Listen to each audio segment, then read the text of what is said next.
It was July the 10th. It's a Sunday morning, and like all Sunday mornings, we was on our way to church.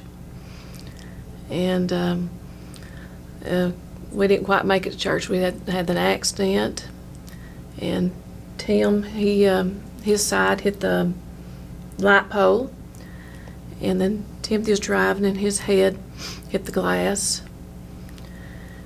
And I looked over, and his sleeve was ripped, and there was blood everywhere, and I thought his arm was gone. And I raised up and looked, and Timothy, the blood was pouring out of his head, and of course Thomas and I were panicking, and he seemed to be okay, and then I seemed to be okay.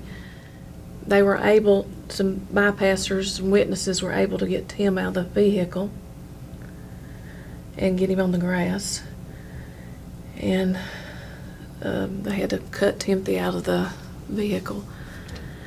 And although it wasn't that much time passing, of course it seemed like it took forever, but they was really quick to respond to us. And they took them to where the helicopters could pick them up. And I had to leave with my youngest son, Thomas, to the local Erlanger division.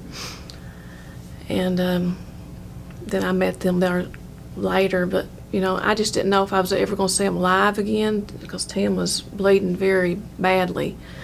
The last thing I remember after the accident was somebody telling me that I was going to feel a lot of wind. They loaded me, when they carried me under the blades of the helicopter, they loaded me on the helicopter, and that's the last thing I remember for many, many days. When I finally got to talk to the doctors, they didn't know that they could even save his arm. That was their first thought, was we're just going to have to cut it off. But they said they would try their best, and they did. He had to have several surgeries. Dr. Gardner had to have several surgeries to clean his arm out because it was very dirty and infection. And once he cleaned it out, he started the process of trying to build an arm. He literally had to build an arm out of that mess. And I just can't comprehend how he had done that.